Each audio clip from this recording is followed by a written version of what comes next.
Boa noite, bem-vindos ao programa Em Entrevista. A produção de banana baixou 20% nos primeiros 8 meses deste ano. Os estragos causados pelos ventos fortes explicam parte desta queda, mas as pragas também estão a danificar os bananais. Este é o mote para a conversa com o João Ferreira, presidente da Associação de Agricultores da Madeira. Muito boa noite, Sr. Engenheiro. Já sabemos que a maior parte da agricultura madeirense está centrada no vinho e na banana. No caso da banana, esta queda na produção é preocupante? Claro que sempre que há quebras na produção, são os agricultores, efetivamente, quem sofre com as consequências, porque é menos produto que eles conseguem comercializar.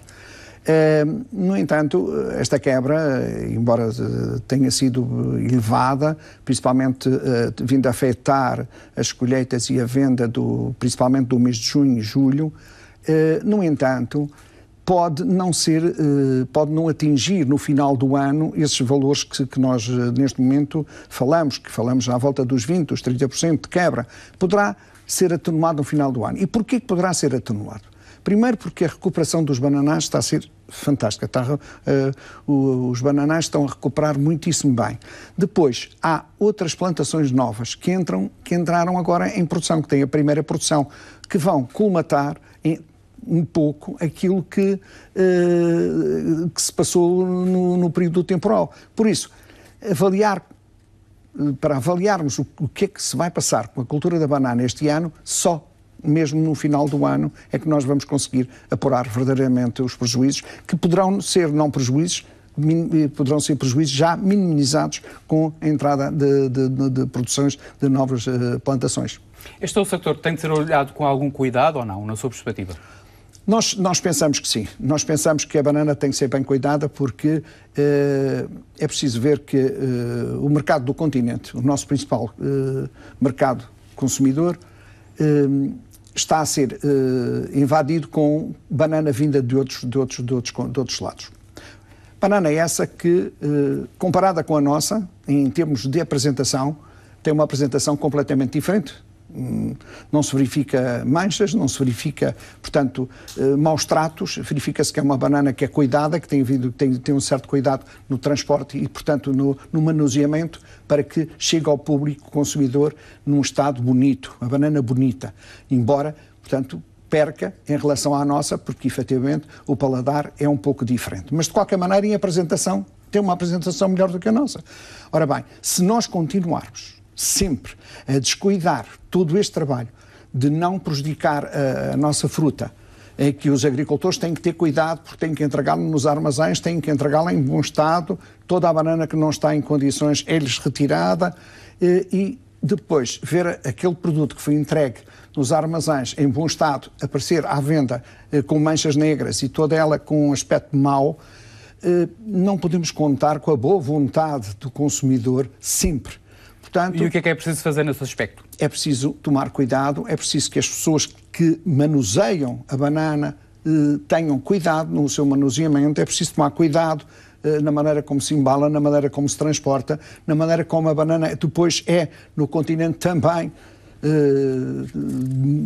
utilizada, portanto, de caixas ou não caixas, etc, etc. Tudo esse trabalho que é feito. A certificação da banana da Madeira não não acautelou esse aspecto, foi? Claro que as certificações visam mais e principalmente o cuidado que há a ter com a aplicação de pesticidas, com a aplicação portanto, da parte higiênica da banana. O estar manchado de negro não é propriamente não afeta, ou seja, a saúde pública não é afetada, nada é afetado, porque o produto se encontra, é mau, portanto...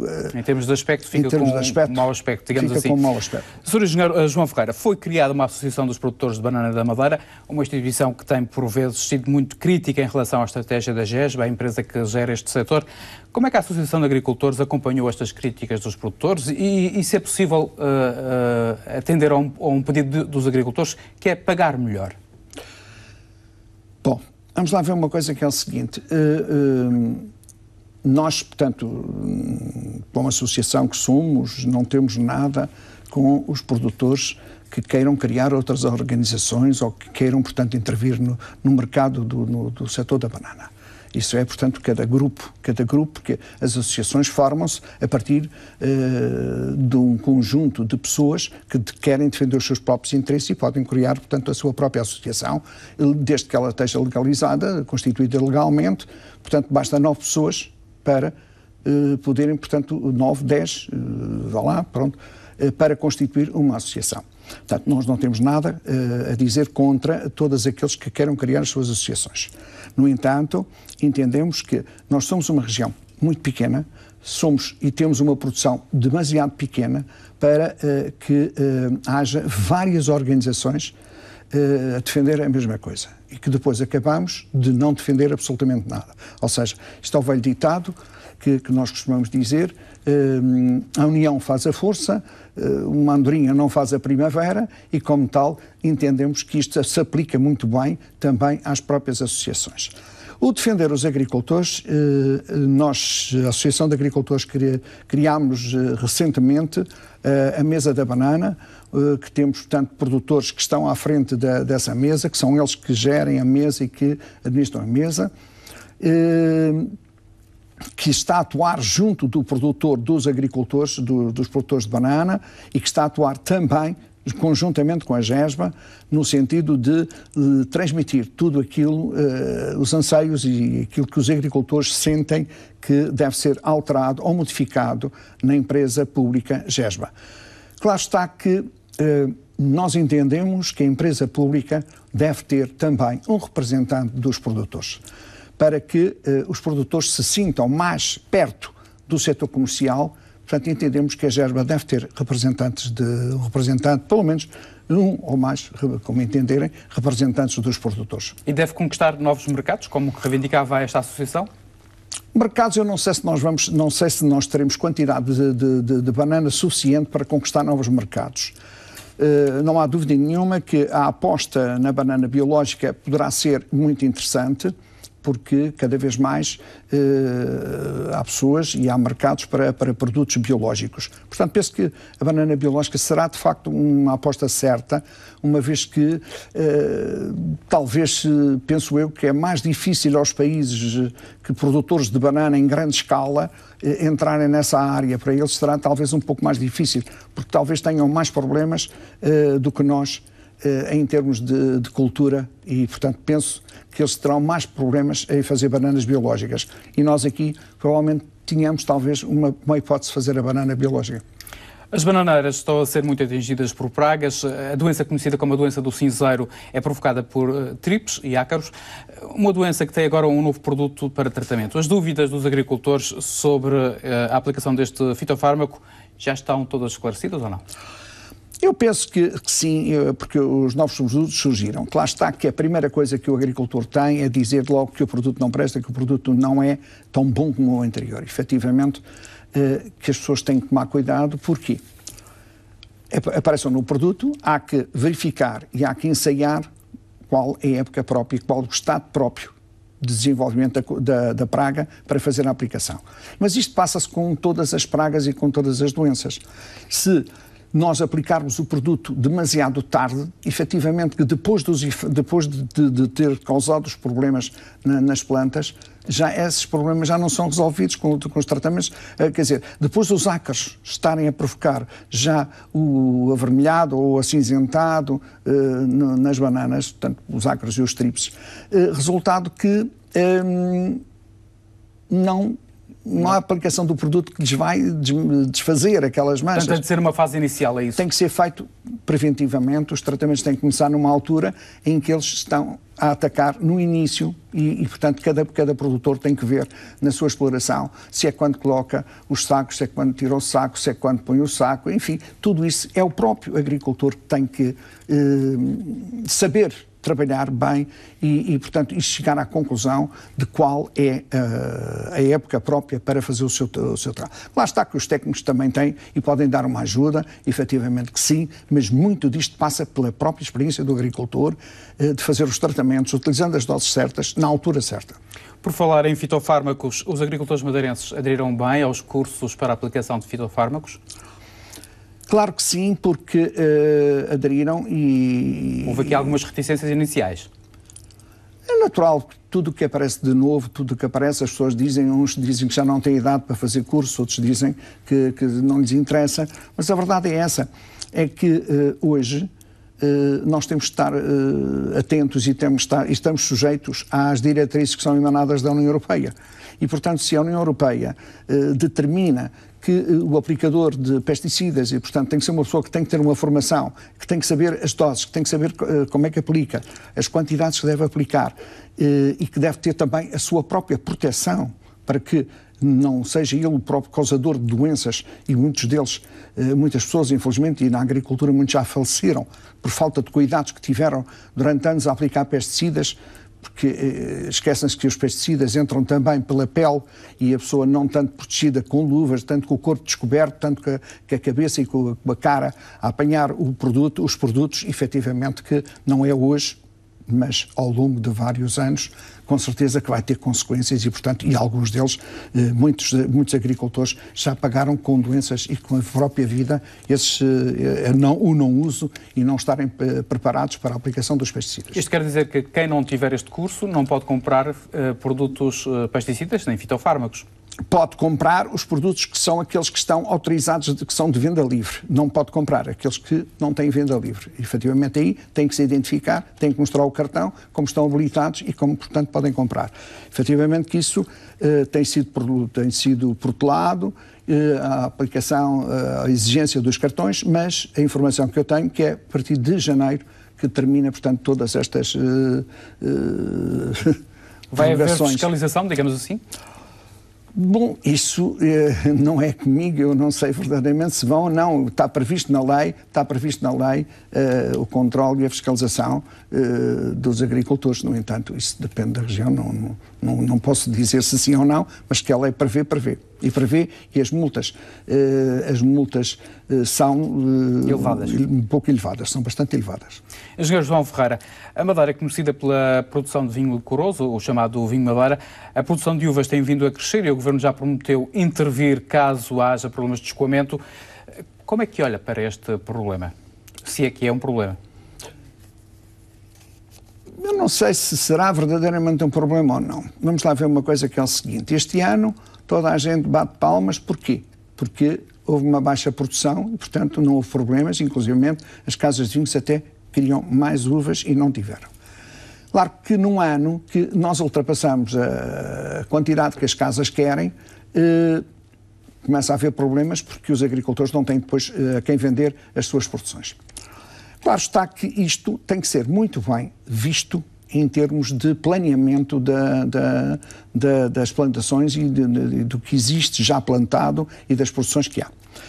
Mas, cada vez mais, nós temos visto agricultores enverdarem por fabrico de vinhos, não vinho de madeira, mas vinhos de mesa, e com algum sucesso. Ainda recentemente, no Estreito de Câmara de Lobos, houve o lançamento de uma marca de vinhos que, segundo a comunicação diz, que é aquilo que eu li,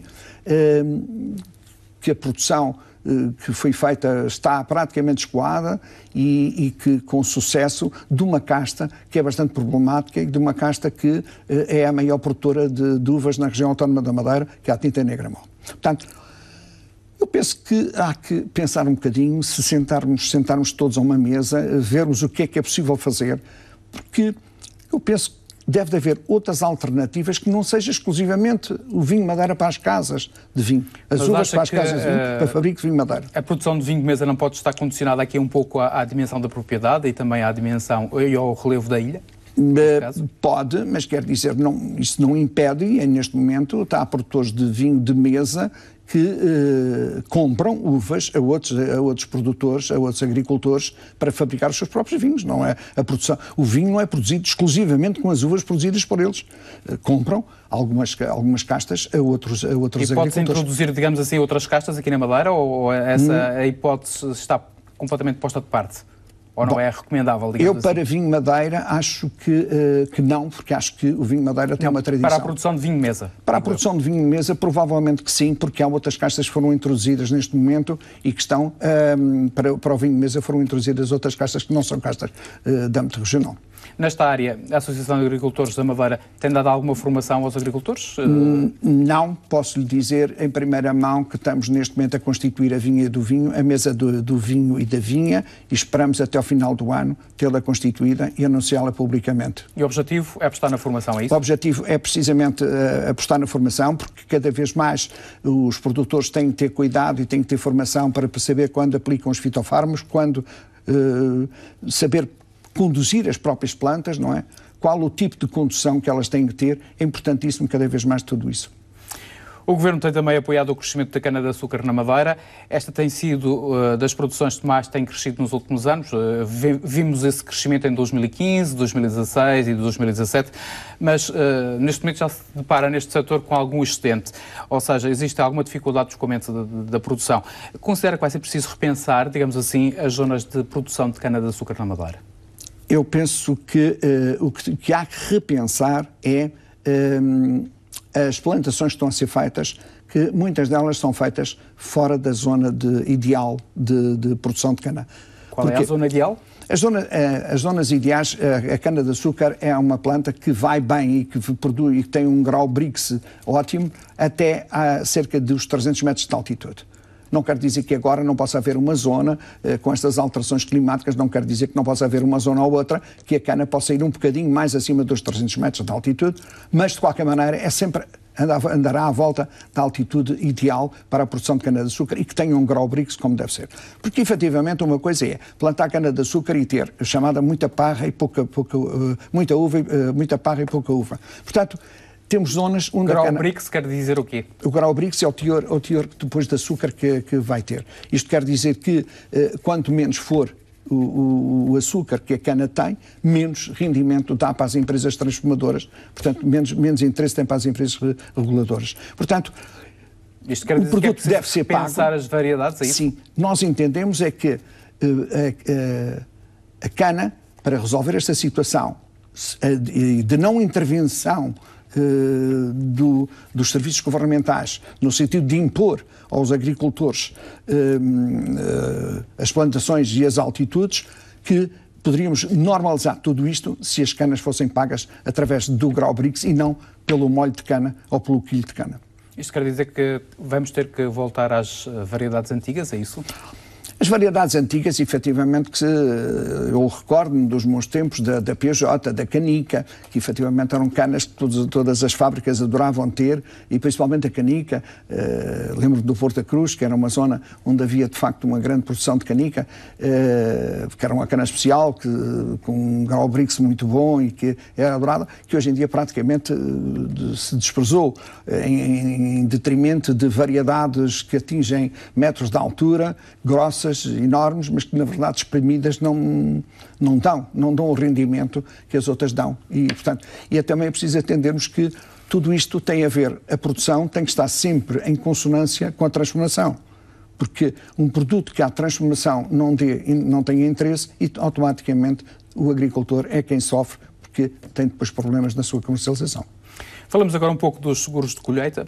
Os seguros vieram dar alguma segurança aos agricultores ou apenas os agricultores e produtores de banana estão satisfeitos?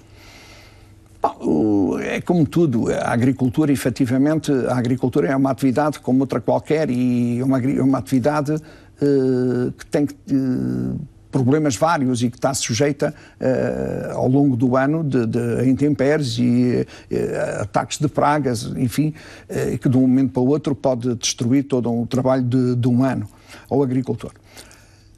Os seguros, e principalmente este seguro de colheitas, vem minimizar alguma coisa junto dos agricultores, vem-lhes dar alguma tranquilidade em alguns produtos. Mas não é verdadeiramente aquele seguro ideal para quem na agricultura trabalha. E não é o seguro ideal porquê? Não é o seguro ideal porque não protege bem o próprio utilizador do seguro. Quer dizer, vamos lá ver.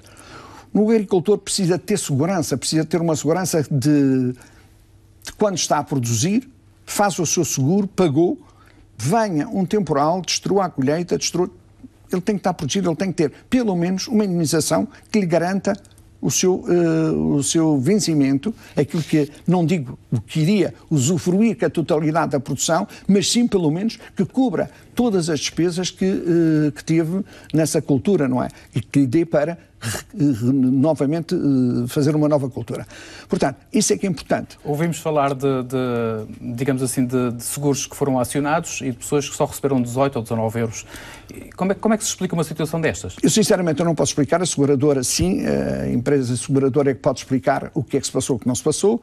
Uma certeza as pessoas têm é que os seguros, e no caso das bananas, os seguros são feitos e depois atuam quando há prejuízos num talhão superiores a 30%. Efetivamente, pode haver casos onde as pessoas tiveram prejuízos, mas não atingiram o valor dos 30% e automaticamente não são apoiados. Mas isso, melhor do que eu, será, portanto, a própria empresa que pode esclarecer todos os agricultores. E o que é que lhe dizem os agricultores? Compensa ou não fazer o seguro? Eu sinceramente digo que o agricultor deve fazer seguros e deve ter seguros. E tanto mais quando a Secretaria da Agricultura se comprometeu, através da GESBA, a suportar financeiramente esses custos, acho que é ideal, é fantástico. Sr. Engenheiro, todos os anos, principalmente no verão, as queixas da falta de água repetem-se.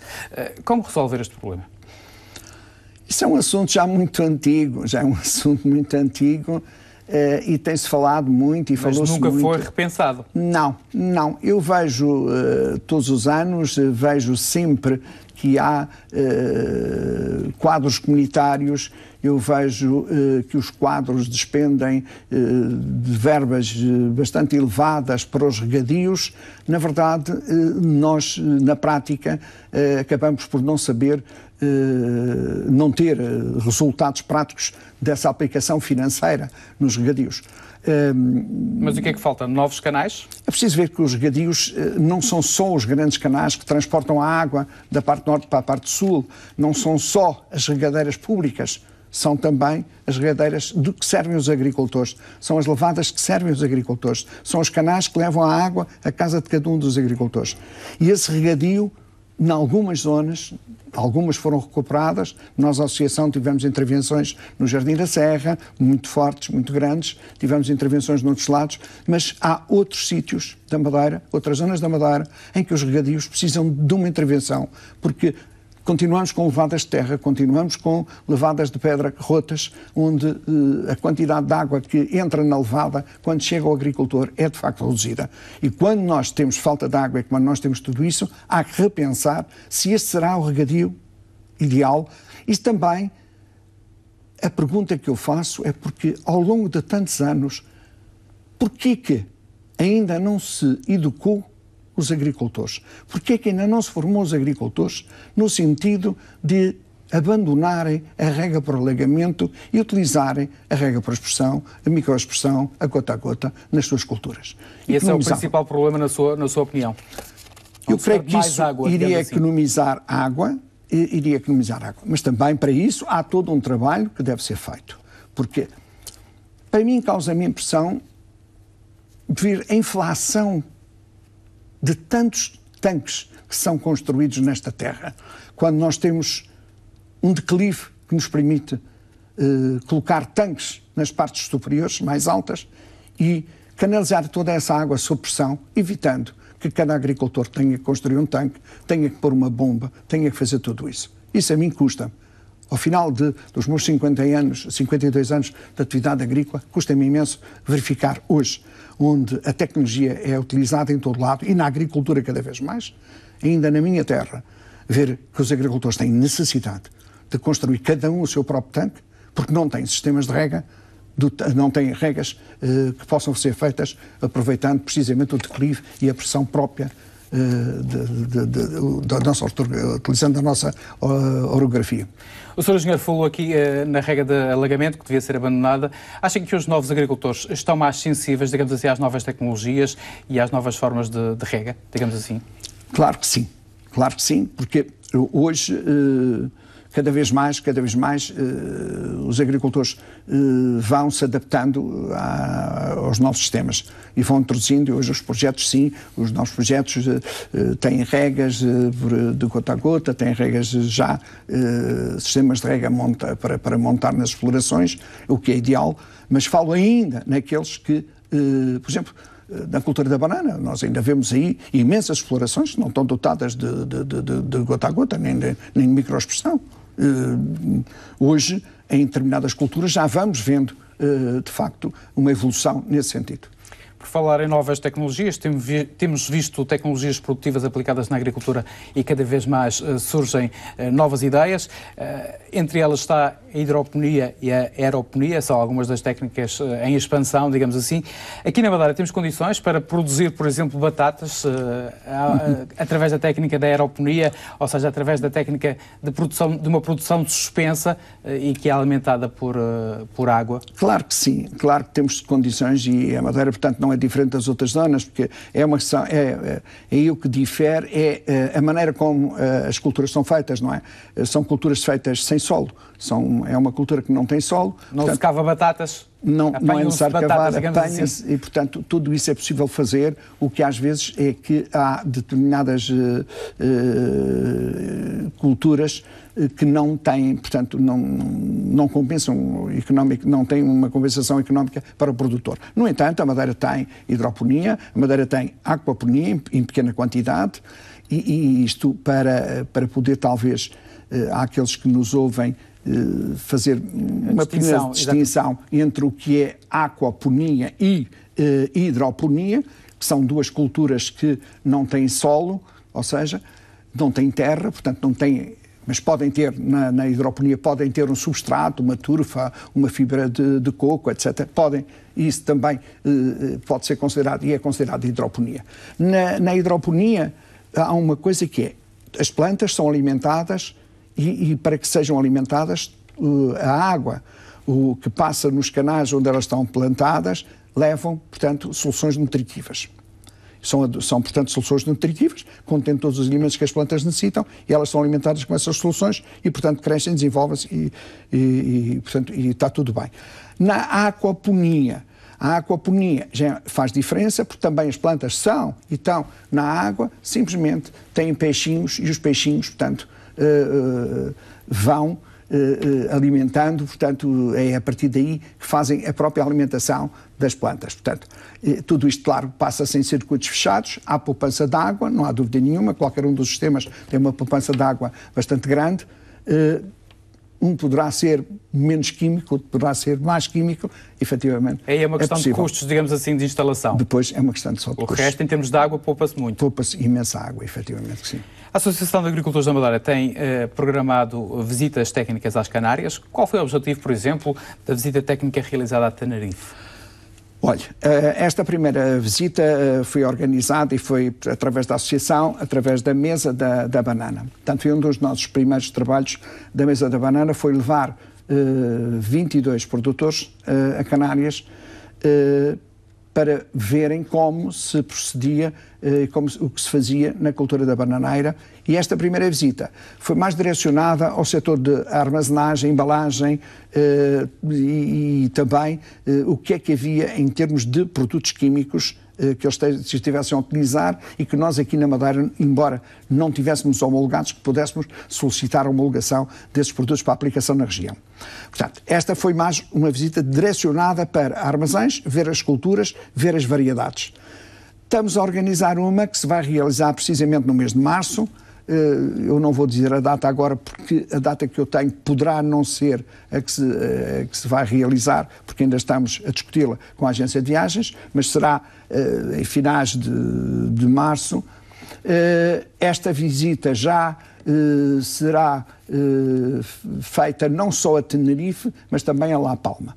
La Palma tem, portanto, uma zona muito parecida com a Madeira também, e onde a cultura da banana tem um certo volume, um certo peso, e, portanto, aí vamos já dirigidos para outras coisas. Vamos ver tratamentos fitossanitários, como é que eles os fazem, os produtos que utilizam, quando e como fazem, condução da própria planta inclusivamente verificar quais as variedades que melhor estão em produção, porque, como sabe, aqui na Madeira nós temos algumas variedades que são demasiado grandes e que muitas vezes têm dificuldade a ser comercializadas, porque as pessoas acabam por dizer que nem sequer acreditam que elas sejam da Madeira. Portanto, há aqui uma certa adaptação que provavelmente vamos ter que fazer na região.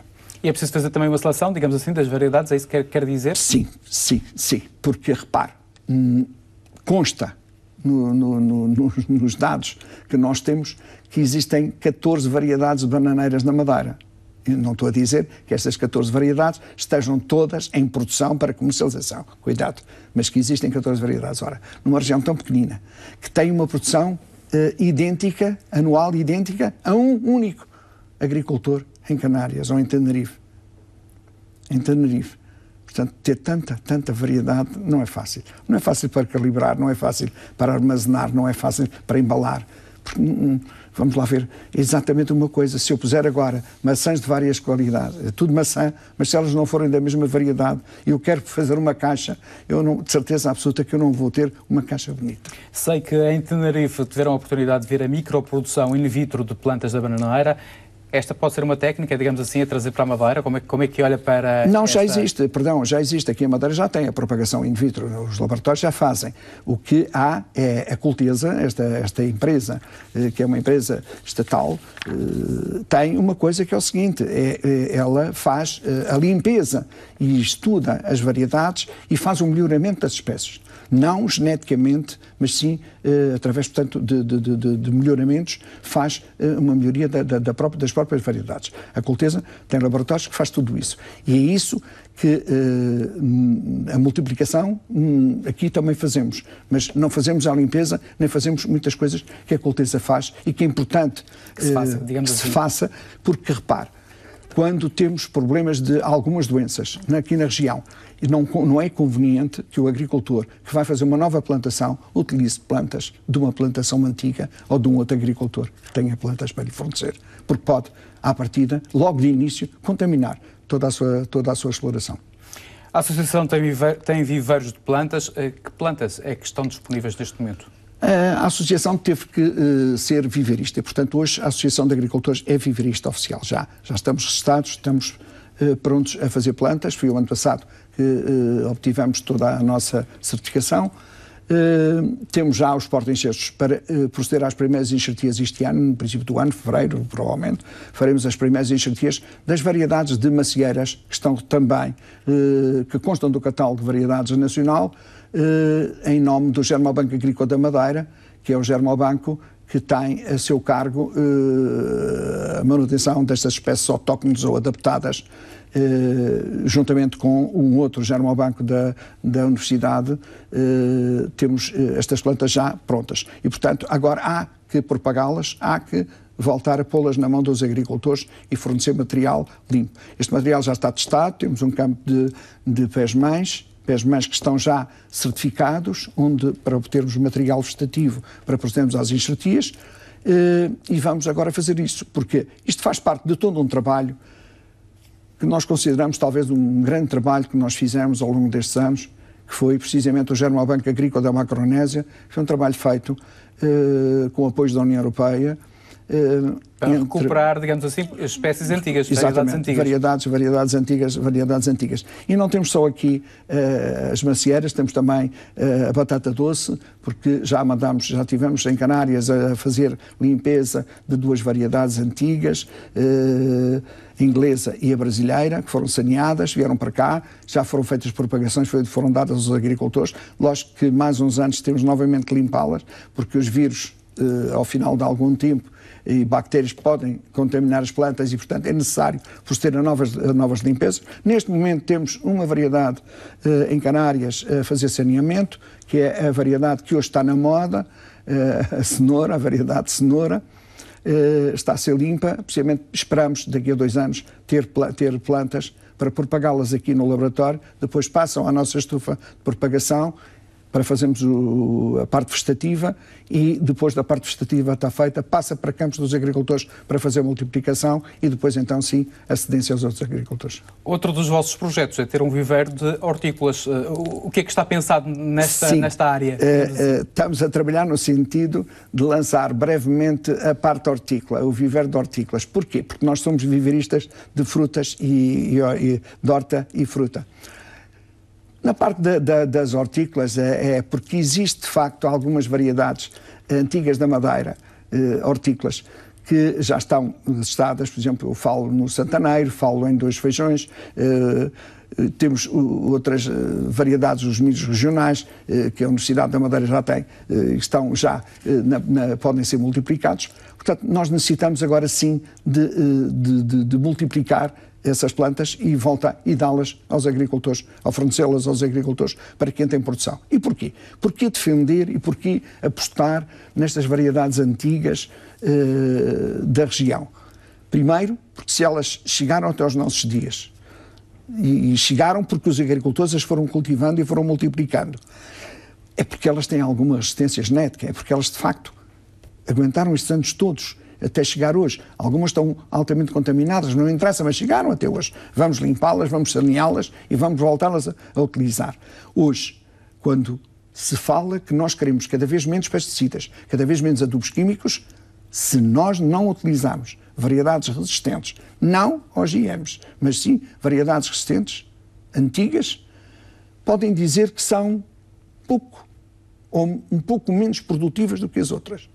Mas pelo menos temos uma garantia. São menos atacadas, são mais resistentes do que as outras. Porque, repare, hoje em dia, a nível nacional, e creio que aqui brevemente na Madeira, se já não há nenhum agricultor a fazer, brevemente farão, com certeza, porque eu sei que já estão a trabalhar no sentido de importar plantas do continente para cá, as plantas estão todas enxertadas, as hortícolas. O pepino é enxertado, tudo é enxertado, tudo é enxertado. Porquê? Porque cada vez mais as doenças de solo, cada vez mais as bactérias, cada vez mais tudo isso ataca. E, portanto, os agricultores têm que procurar uma defesa, e a defesa é ir procurar porta-enxertos resistentes para fazer essa multiplicação, aliás, essa produção. Engenheiro João Ferreira, muito obrigado por ter vindo à RTP Madeira. Nós colocamos assim um ponto final neste programa em entrevista. Assim especial, desejo uma boa noite e também um bom fim de semana.